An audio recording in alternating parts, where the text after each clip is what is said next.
ओम शांति।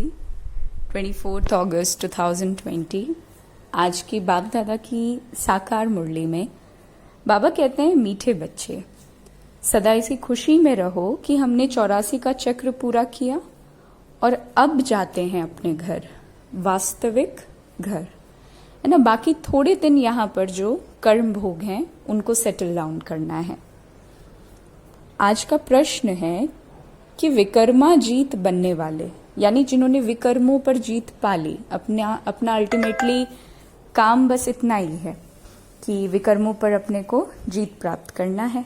तो विकर्मा जीत बनने वाले बच्चों को विकर्मों से बचने के लिए किस बात पर बहुत ध्यान देना है, अटेंशन देना होगा। और सामने से जब दुश्मन वार करे किसी भी फाइट में या जूडो में, कराटे में, तो डेफिनेटली अटेंशन रखना पड़ता है, नहीं तो वो सामने से हिट कर देगा अच्छे से। तो जो सर्व विकर्मों की जड़ है वो है देह अभिमान। उस देह अभिमान में कभी मत आना, ये ध्यान रखना है। इसके लिए बार बार देही अभिमानी बनकर बाप को याद करना है। अच्छे और बुरे का फल जरूर मिलता है, अंत में विवेक खाता है, लेकिन इस जन्म के पापों के बोझ को हल्का करने के लिए बाप को सच सच सुनाना है।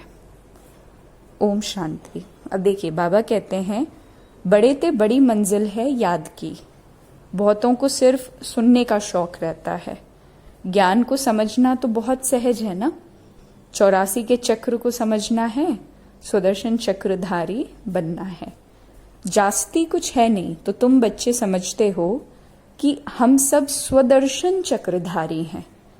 हम केवल स्वयं का ही दर्शन करते हैं, वो भी वास्तविक स्वयं का, और उसी दर्शन में स्थित होकर कर्म में आएंगे। तो स्वदर्शन चक्र से कोई का गला नहीं काटा जाता, जैसे कृष्ण के लिए दिखाया ना कि अब ये लक्ष्मी नारायण विष्णु के दो रूप हैं, तो क्या उनको स्वदर्शन चक्र है? फिर कृष्ण को चक्र क्यों दिखाते हैं? एक मैगजीन निकालते हैं जिसमें कृष्ण के लिए ऐसे बहुत चित्र दिखाते रहते हैं। बाप तो आकर तुम्हें राजयोग सिखाते हैं ना कि चक्र से असुरों का घात करवाते हैं। असुर तो उनको कहा जाता है जिनका आसुरी स्वभाव होता है, बाकी मनुष्य तो मनुष्य है ना। ऐसे नहीं कि स्वदर्शन चक्र से बैठकर सबको मारते हैं। भक्ति मार्ग में क्या क्या चित्र बैठकर बनाए हुए हैं। देखो, रात और दिन का फर्क है। तो तुम बच्चों को इस सृष्टि चक्र और सारे ड्रामा को जानना है। क्यों? क्योंकि सब एक्टर्स हैं। अब एक्टिंग कर रहे हैं तो स्क्रिप्ट तो पता ही होना पड़ेगा ना। सोचो कोई एक्टर ड्रामा स्टेज पर जाए और उसे स्क्रिप्ट ही नहीं पता, कुछ एक्टिंग नहीं कर पाएगा। एक्यूरेसी तो छोड़ो, एक अच्छा एक्ट प्ले भी नहीं कर पाएगा। तो वो है हद के एक्टर्स, तो ड्रामा को जानते हैं ना, स्क्रिप्ट को जानते हैं। और ये है बेहद का ड्रामा, इसमें डिटेल में नहीं समझ सकेंगे। वो तो 2 घंटे का ड्रामा होता है, डिटेल में पार्ट जानते हैं। अब ये तो 84 जन्मों को जानना है। बाप ने समझाया कि मैं ब्रह्मा के रथ में प्रवेश करता हूँ। ब्रह्मा के भी 84 जन्मों की कहानी चाहिए। मनुष्यों की बुद्धि में ये बातें आ ही नहीं सकती। ये भी नहीं समझते कि 84 लाख जन्म है या 84 जन्म है। बाप कहते हैं, तुम्हारे 84 जन्मों की कहानी सुनाता हूं ना। 84 लाख जन्म हो तो कितने वर्ष सुनाने में लग जाएंगे। तुम तो सेकंड में जान जाते हो कि ये 84 जन्मों की कहानी है। हमने 84 का चक्र कैसे लगाया, 84 लाख हो तो सेकंड में थोड़े ही समझ सकते।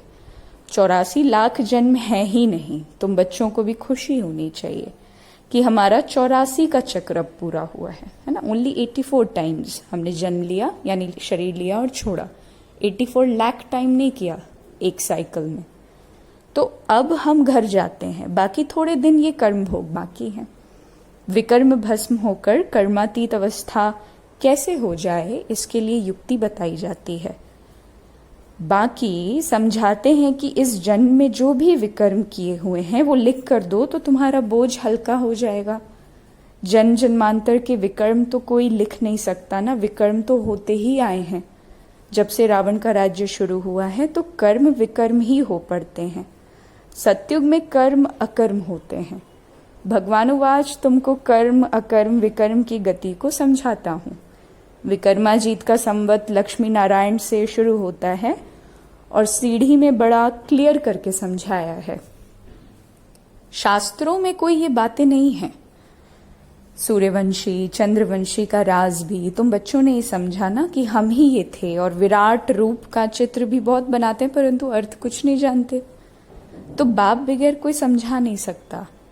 इस ब्रह्मा के ऊपर भी कोई है ना जिसने सिखाया होगा।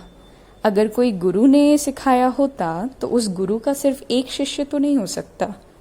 बाप कहते हैं बच्चे, तुम्हें पतित से पावन, पावन से पतित बनना ही है। ये भी ड्रामा में नूंद है। अनेक बार ये चक्र पास किया, पास करते ही रहेंगे।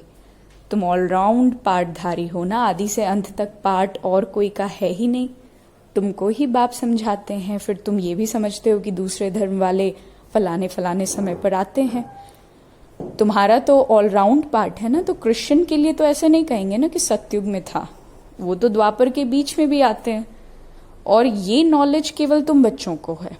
किसको समझा भी सकते हो, लेकिन प्रॉपर एक सिस्टमैटिकली जो हमारा डे 1 से है वैसे ही सामने वाले को समझ आएगा।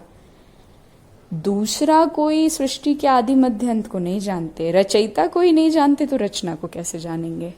बाबा ने समझाया है जो राइटियस बातें हैं वो छपा कर एरोप्लेन से सब जगह गिराना है। वो पॉइंट्स अथवा टॉपिक्स बैठकर लिखनी चाहिए। तो बच्चे कहते हैं काम नहीं है। बाप कहते हैं ये सर्विस तो बहुत है, यहाँ एकांत में बैठकर ये काम करो। जो भी बड़ी बड़ी संस्थाएं हैं, गीता पाठशालाएं आदि हैं, उन सबको जगाना है, सबको संदेश देना है। ये पुरुषोत्तम संगम युग है और जो समझदार होंगे वो झट समझेंगे। तो जरूर संगम युग पर ही नई दुनिया की स्थापना और पुरानी दुनिया का विनाश होता है। सतयुग में पुरुषोत्तम मनुष्य होते हैं। यहाँ आसुरी स्वभाव है और वही मनुष्य भी है ना। तो ये भी बाबा ने समझाया कि ये तो कुंभ का मेला आदि जो लगता है और वहां बहुत मनुष्य जाते हैं स्नान करने। क्यों स्नान करने जाते हैं? वो पावन होना चाहते हैं, है ना, इसीलिए नहाने के लिए जाते हैं वहां पे। तो जहां जहां मनुष्य स्नान करने जाते हैं वहां जाकर सर्विस करनी चाहिए। मनुष्यों को समझाना चाहिए ये पानी कोई पतित पावनी थोड़ी है। तुम्हारे पास चित्र भी तो है ना। बाबा हमें कह रहे हैं कि तुम्हारे पास चित्र भी है। गीता पाठशालाओं में जाकर ये पर्चे बांटो। बच्चे सर्विस मांगते हैं, ये बैठकर लिखो कि गीता का भगवान परमपिता परमात्मा शिव है, न कि श्री कृष्ण। फिर उनकी बायोग्राफी की महिमा लिखो। शिव बाबा की बायोग्राफी लिखो, है ना। शिव बाबा की बायोग्राफी क्या होगी? करण करावन हार है ना। बाबा का स्वरूप कैसा है, नाम कैसा है, बाबा बेफिक्र बादशाह कैसे बनाता है ना। सत्य की स्थापना वो किस आधार से करता है, उनका प्रोफेशन क्या है, भगवान से क्या मांगना राइट है, क्या मांगना रॉन्ग है ना। लंबी बायोग्राफी है। फिर आप ही वो जज करेंगे। तो ये पॉइंट्स भी लिखनी है कि पतित पावन कौन। फिर शिव और शंकर का भेद भी दिखाना है। शिव अलग है, शंकर अलग है। तो ये भी बाबा ने समझाया। कल्प 5000 वर्ष का है। मनुष्य 84 जन्म लेते हैं, ना कि 84 लाख। ये मुख्य मुख्य बातें शॉर्ट में लिखनी चाहिए, जो कि एरोप्लेन से भी गिरा सकते हैं और समझा भी सकते हैं। ये जैसे गोला है ना, तो इसमें क्लियर है कि फलाने फलाने धर्म फलाने फलाने समय पर स्थापन होते हैं। तो ये गोला भी होना चाहिए। इसलिए मुख्य 12 चित्रों के कैलेंडर्स भी छपवा सकते हो, जिसमें सारा ज्ञान आ जाए। वो इनिशियल सेवा का जो टाइम है वो वाली बातें बाबा बता रहे हैं। वो टाइम तो अब बिल्कुल बीत चुका है ना। वो चीजें तो अब विस्तार में हो चुकी हैं ऑलरेडी। कौन से चित्र बनाने हैं, क्या क्या पॉइंट लिखनी चाहिए, वो बैठकर लिखो। तो तुम गुप्त वेश में इस पुरानी दुनिया का परिवर्तन कर रहे हो। ये इंपॉर्टेंट आ गई बात। गुप्त वेश, अननोन वॉरियर्स हो, तुमको कोई नहीं जानता। बाबा भी गुप्त और नॉलेज भी गुप्त है ना। इनका कोई शास्त्र आदि नहीं बनता। और धर्म स्थापक के बाइबल आदि छपते रहते हैं जो पढ़ते आते हैं, और हर एक के ही छपते हैं। तुम्हारा तो फिर भक्ति मार्ग में ही सीधे छपता है। अभी नहीं छपना, क्योंकि अभी तो ये शास्त्र आदि सब खत्म होने हैं। अब ये चीज हम लोग विटनेस करेंगे। अभी तक ये चीज हुई नहीं है ना। ये वैसी बाबा ने भविष्यवाणी बताई है। भविष्य में होने वाली जो बात बाबा ने मुरली में वाणी के माध्यम से बोली, वो हम लोग भी प्रैक्टिकली देखेंगे। अभी तो तुमको बुद्धि में सिर्फ याद करना है। बाप के पास भी बुद्धि में ज्ञान है ना। कोई शास्त्र आदि थोड़े ही पढ़ते हैं, वो तो नॉलेजफुल है। नॉलेजफुल का अर्थ फिर मनुष्य समझते हैं सबके दिलों को जानने वाला।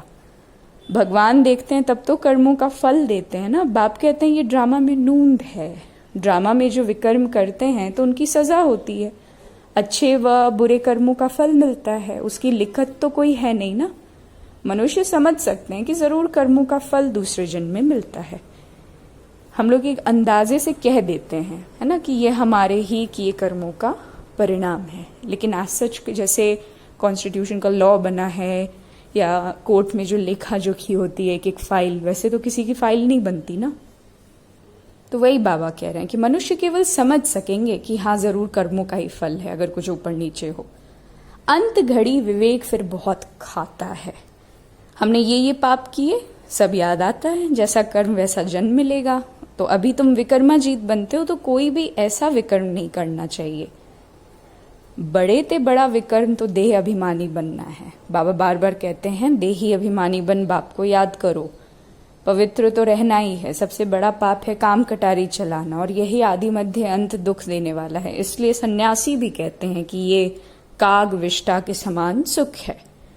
वहां दुख का नाम नहीं होता, यहाँ तो दुख ही दुख है। इसलिए सन्यासियों को वैराग्य आता, परंतु वो जंगल में चले जाते हैं। उन्हों हद का वैराग्य और तुम्हारा है बेहद का वैराग्य। ये दुनिया ही छी है।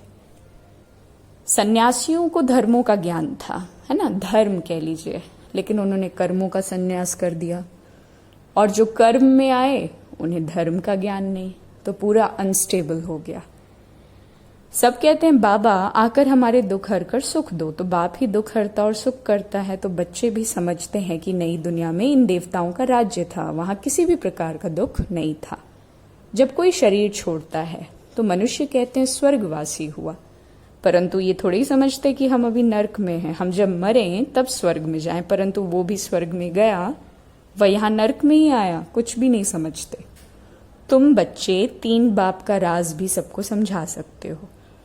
2 बाप तो सब समझते हैं ना, लौकिक और पारलौकिक। हाँ, फादर एंड गॉड फादर वाली बात जो है। और ये अलौकिक प्रजापिता ब्रह्मा फिर है यहाँ संगम युग पर, तो ब्राह्मण भी चाहिए ना। और वो ब्राह्मण कोई ब्रह्मा के मुखवंशावली थोड़े ही है। जानते हैं कि ब्रह्मा था, इसलिए ब्राह्मण देवी देवताए नमः कहते हैं। तो ये नहीं जानते कि किसको कहते हैं, कौन से ब्राह्मण। तुम हो पुरुषोत्तम संगम युगी ब्राह्मण, वो तो कलयुगी है। ये पुरुषोत्तम संगम युग जब तुम मनुष्य से देवता बनते हो, देवी देवता धर्म की स्थापना हो रही है। तो बच्चों को सब पॉइंट्स धारण करनी है और फिर सर्विस करनी है ना। पहले स्वयं में तो आए। पूजा करने व श्राद्ध खाने पर ब्राह्मण लोग आते हैं, उनसे भी तुम चिटचाट कर सकते हो, तुमको सच्चा ब्राह्मण बना सकते हैं, है ना। अभी भादों का मास आता है तो अभी पितरों को खिलाते हैं, वो भी युक्ति से करना चाहिए, नहीं तो कहेंगे कि ब्रह्मा कुमारियों के पास जाकर सब कुछ छोड़ दिया। ऐसा कुछ नहीं करना जिसमें कोई नाराज हो। देखिए, युक्ति से तुम ज्ञान दे सकते हो। जरूर ब्राह्मण लोग आएंगे तब तो ज्ञान देंगे ना। तो इस मास में तुम ब्राह्मणों की बहुत सर्विस कर सकते हो। तुम ब्राह्मण तो प्रजापिता ब्रह्मा की औलाद हो ना। बताओ ब्राह्मण धर्म किसने स्थापन किया, ऐसे सवाल कर सकते हैं उनसे। तुम उन्हों का भी कल्याण कर सकते हो घर बैठे। जैसे अमरनाथ की यात्रा पर जाते हैं तो वे सिर्फ लिखत से इतना नहीं समझेंगे, वहां बैठ कर समझाना चाहिए कि हम तुमको सच्ची अमरनाथ की कथा सुनाएं। अमरनाथ तो एक को ही कहा जाएगा ना, अमरनाथ अर्थात जो अमरपुरी स्थापन करे, तो वो सत्युग है। ऐसे ऐसे सर्विस करनी पड़े। वहां पैदल जाना पड़ता है। जो अच्छे अच्छे बड़े बड़े आदमी हों उनको जाकर समझाओ। सन्यासियों को भी तुम ज्ञान दे सकते हो। तुम सारी सृष्टि के कल्याणकारी हो। श्रीमत पर हम विश्व का कल्याण कर रहे हैं। बुद्धि में ये नशा रहना चाहिए। अच्छा, मीठे मीठे सिकिलधे बच्चों प्रति माता पिता बाप दादा का याद प्यार और गुड मॉर्निंग। रूहानी बाप की रूहानी बच्चों को नमस्ते। हम रूहानी बच्चों की रूहानी बाप दादा को याद प्यार गुड मॉर्निंग और नमस्ते नमस्ते। धारणा के लिए मुख्य सार कि जब एकांत व फुर्सत मिलती है तो ज्ञान की अच्छी अच्छी पॉइंट्स पर विचार सागर मंथन कर लिखना है। सबको संदेश पहुंचाने का, या यूं कह लीजिए सबका कल्याण करने की युक्ति रचनी है। विकर्मों से बचने के लिए देही अभिमानी बन बाप को याद करना है। अभी कोई भी विकर्म नहीं करना। इस जन्म के किए हुए विकर्म बाप दादा को सच सच सुनाने हैं। आज का वरदान है सदा हर्षित विजयी भव। और सदा हर्षित और विजयी रहने की एक ही युक्ति है, संपन्नता द्वारा संतुष्टता का अनुभव करने वाले, है ना। संपन्न और संतुष्ट व्यक्ति ही सदा हर्षित और विजयी की फीलिंग में रह सकता है। तो जो सर्व खजानों से संपन्न है वही सदा संतुष्ट है।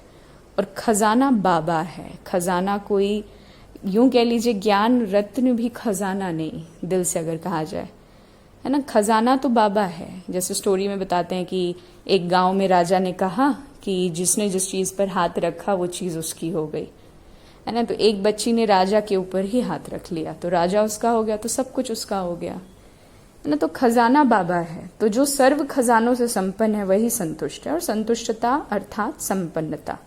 जैसे बाप संपन्न है इसलिए महिमा में सागर शब्द कहते हैं, ऐसे आप बच्चे भी मास्टर सागर अर्थात संपन्न बनो तो सदा खुशी में नाचते रहेंगे। अंदर खुशी के सिवाय और कुछ नहीं आ सकता। स्वयं संपन्न होने के कारण किसी से भी तंग नहीं होंगे। किसी भी प्रकार की उलझन या विघ्न एक खेल अनुभव होगा, समस्या मनोरंजन का साधन बन जाएगी। निश्चय बुद्धि होने के कारण सदा हर्षित और विजयी होंगे। और स्लोगन है, नाजुक परिस्थितियों से घबराओ नहीं, उनसे पाठ पढ़कर स्वयं को परिपक्व बनाओ। ओम शांति।